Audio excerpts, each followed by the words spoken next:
Le Rav fait remarquer la chose suivante. Si on prend dans les deux tables de la loi, on va passer maintenant sur un autre sujet. Il y a une différence entre les deux tables de la loi. Les premières tables de la loi, il est marqué au sujet de Shabbat, Zachoret Yom Shabbat, les 4 jours. Rappelle-toi du jour de Shabbat pour le sanctifier. Pendant 6 jours, il a fait le ciel et la terre, et le Shabbat, il s'est reposé. Très bien. Donc, la première table de la loi, on met Shabbat par rapport à la création du monde. Okay. Entre-temps, les Juifs Moshe Rabbeinu, il n'est même pas descendu avec. Ça, c'était les premiers, pardon, excuse-moi, ce n'est pas les premières tables de la loi, c'est les premiers, ce qui a marqué sur les tables de la loi, mais qui a été dit dans les 10 commandements. Okay. En vérité, il y a d'autres choses qui ont été dites, et ces choses-là, on les voit apparaître dans les deuxièmes tables de la loi. Quand est-ce qu'on a reçu les deuxièmes tables de la loi? C'est quand Moshe Rabbeinu, après avoir étudié la première fois 40 jours, il a reçu la Torah. À la fin des 40 jours, les Juifs font le veau d'or, il descend, il remonte 40 jours, il essaye d'apaiser Akash Baruch Hu, qu'Akash Baruch Hu ne nous dégomme pas, ne détruit pas Israël. Et après encore, il remonte pour obtenir le pardon total et la même situation avant, jusqu'à qu'Hachem lui dise, vous allez faire le Mishkan. Maintenant, il redescend Moshe Rabbeinu avec des deuxièmes tables de la loi. Pas celles qu'il a cassées, il les a cassées les premières. Il y avait dedans, entre parenthèses, il y avait dedans la Torah, ce que nous on appelle aujourd'hui la Torah orale. Elle était écrite entre chacun des premiers 10 commandements, deuxième 10 commandements. Les lois de la Torah étaient expliquées, tout ce qu'on a nous comme loi, comme Gemara, Mishnah, etc., c'était expliqué en concentré sur les premières tables de la loi. Parce que Akadosh Baruch Hu n'avait pas besoin de nous donner ça oralement. Il pouvait l'écrire. Pourquoi? Parce qu'on était à un niveau où, comme avant la faute d'Adam Rishon, aucun peuple ne peut nous faire du mal, aucun peuple ne peut avoir accès à la Torah, on peut écrire. C'est quoi le problème d'écrire la loi orale? C'est que si on écrit la loi orale, n'importe quel peuple peut avoir accès à la compréhension de la Torah. Or, quand les Juifs ont fauté, Moshe Rabbeinu a cassé l'étape de la loi. Soit dit en passant, le Midrash dit que toutes les lettres se sont envolées, mais elles sont restées sur les premières louchot. Zachar Yom Shabbat, rappelle-toi du jour de Shabbat. Et ces tables-là, Moshe Rabbeinu, il les a gardées, il les a mis dans un haron. Mais maintenant, après ces 3 fois, les 2 encore 40 jours qui restent, quand Moshe Rabbeinu obtient le pardon d'Hachem, il redescend avec 2 tables de la loi. Et qu'est-ce qui a marqué dans ces deuxièmes tables de la loi? Il n'y a plus la Torah orale dedans. La Torah est devenue donc orale. Moshe Rabbeinu devait expliquer à ses élèves, etc. Ça s'est conçu de mettre à l'élève jusqu'à Rabbi Yehuda Hanassi, qui a décidé de l'écrire pour pas qu'on l'oublie. Et pourquoi? Parce que maintenant, comme les Juifs ont fait le veau d'or, Moshe Rabbeinu a très bien su, et bien sûr à Kadosh Baruch Hu, qu'on va être exilé dans toutes les nations. Et donc, pour pas que les nations aient accès à la Torah, c'est passé de maître à élève oralement. Les non-juifs ne pouvaient pas avoir accès et ne pouvaient pas comprendre la Torah pour que ça reste vraiment la nuit. Maintenant, qu'est-ce qui a marqué dans les deuxièmes? C'est ça pour l'historique. Qu'est-ce qui a marqué dans le deuxième Luchot? Il y a marqué carrément autre chose. C'est plus lié, Shabbat n'est plus lié avec la création du monde, mais il y a marqué Shamor et Yom Shabbat, les 4 jours, garde le Shabbat pour le sanctifier, Kacher Tiva Hashem Elokecha, comme Hashem te l'a ordonné, etc. Vezacharta, et tu te rappelleras, qui Eved Aïta Meret Misraïm, que tu étais esclave en Égypte, Vosiecha Hashem Elokecha, Hashem t'a sorti d'Égypte, Mishan de là-bas, Biat Razaka, Bezroya Netouya, Alken Siva Hashem Elokecha, la sortie de Shabbat. Et comme Hashem t'a sorti d'Égypte, il t'ordonne de faire le Shabbat. Donc maintenant, dans les deuxièmes Luchot, Akadosh Baruch Hu lit le Shabbat avec la sortie d'Égypte. Alors pourquoi il y a ce changement? Alors, je vais vous expliquer. Déjà, pourquoi il y a ce changement? Déjà, pour l'histoire de la Torah orale, mais il y a un changement spécial dans Shabbat qui est très, très, très différent par rapport aux premières Luchot.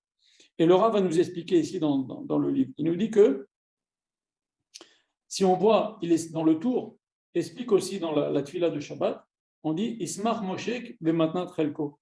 Moshe Rabbeinu, réjouis-toi de ton sort, de ta part. Pourquoi? Et il écrit comme ça le tour, parce qu'en Égypte, Moshe Rabbeinu, il a vu que les Juifs étaient écrasés de travail, et il a demandé à Paro qu'il laisse un jour de repos, et il a choisi le jour de Shabbat. Moshe Rabbeinu l'a choisi, et il a fait accepter à Paro. Et quand Akadosh Baruch Hu nous a ordonné de faire Shabbat, Moshe Rabbeinu était content. C'est pour ça qu'on dit Smar Moshe Beven Falko. C'est ce que dit le tour sur l'explication de la Tfilat Shabbat. Alors on doit comprendre pourquoi Moshe Rabbeinu n'a pas été demandé à Paro, 2 heures de repos le dimanche, le lundi, le mardi, le mercredi. C'est mieux que de faire travailler les Juifs de façon très fatigante et avoir un jour entier à ne rien faire, finalement. Pourquoi Moshe Rabbeinu a choisi? Non, ils n'ont qu'à travailler dur tous les jours, mais je fais un jour de césure totale. Alors le Rav explique comme ça, et c'est ça l'important. Pourquoi dans les deuxièmes lochot, c'est lié à la sortie d'Égypte? Vous allez voir. Parce que Moshe Rabbeinu a compris qu'il fallait un jour de coupure de l'influence des Égyptiens. Et en ça, c'était salvateur. Le Midrash dit que les Juifs avaient des Megillot, comme la Megillah de Purim. Ils se réunissaient le Shabbat dans des espèces de synagogues où ils priaient ensemble et ils étudiaient ensemble. Et ils lisaient dans ces Megillot qu'il va y avoir un libérateur qui va sauver les Juifs. C'est extraordinaire. Et donc ce jour-là, c'était mieux que de donner 2 jours le lundi, 2 jours le mardi, 2 heures le lundi, mardi, mercredi. Il valait complètement qu'il y ait une coupure.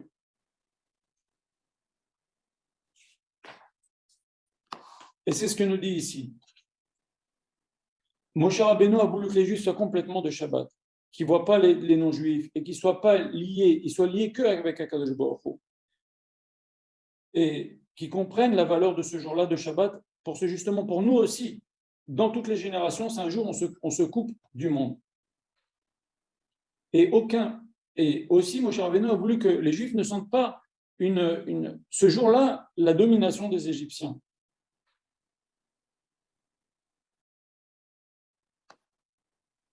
Et bien maintenant, on comprend pourquoi le Nes de la sortie d'Égypte a déjà commencé au moment où les Juifs ont attaché le Korban Pessah au pied de leur lit, par la force de ce Shabbat. Parce que pendant toutes ces années où Moshe Rabbeinu a obtenu, c'est que Moshe Rabbeinu a obtenu ça avant l'âge de 18 ans, il s'est sauvé à l'âge de 18 ans. Donc, entre le moment où il est sorti, il a obtenu ça, donc moins de 18 ans, jusqu'au moment où Moshe Rabbeinu arrive à l'âge de 80 ans, il s'est passé 60 ans. Pendant 60 ans, les Juifs ont respecté Shabbat.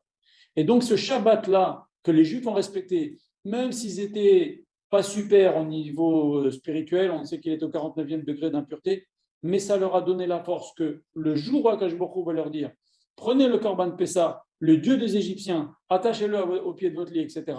Et bien, grâce à ces Shabbats-là, ils ont eu tous ces Shabbatot-là pendant 60 ans, ils ont eu la force de le faire. Et c'est pour ça que dans les deuxièmes Luchot, il y a marqué respecte le Shabbat, car rappelle-toi, c'est Hachem qui t'a sorti d'Égypte, etc., etc., etc.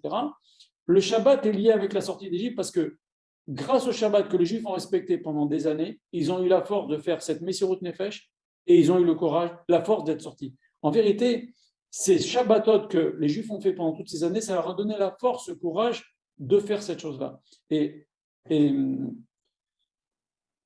il faut savoir que les Juifs, au moment de ce Shabbat Agadol, là, ils étaient en danger. Et ils ont eu donc un courage extraordinaire. Et c'est ça le Nes, c'est pour ça que ça s'appelle Shabbat Agadol. On le lit avec Shabbat. Je voulais encore un petit passage. Pourquoi on dit aussi Shabbat Agadol? Parce qu'on va lire dans la Haftara de Shabbat Agadol, Ine Yom, Ine Anochi Sholach et Elio Anavi. Je vais vous envoyer Akash Baruch Hu, il nous annonce. On va lire que dans l'Haftara qu'Akash Baruch Hu va nous envoyer Léo Navi.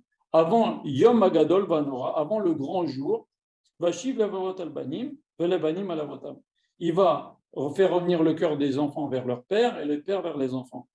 C'est-à-dire il va y avoir un peu de dissension avant que Mashiach arrive entre les enfants et les parents. Et Léo Navi va remettre tout ça en place. Et maintenant, qu'est-ce que c'est Yom Agadol Vanora, ce grand jour?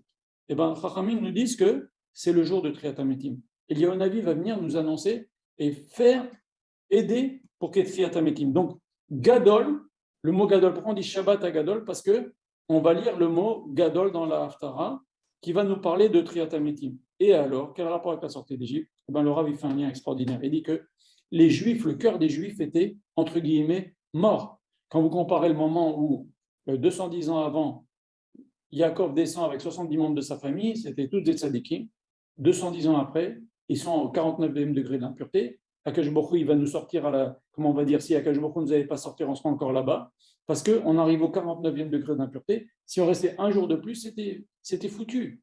Et donc, il y a eu comme une résurrection des morts aussi dans le cœur des Juifs par rapport au niveau où ils étaient quand Yaakov est descendu en Égypte.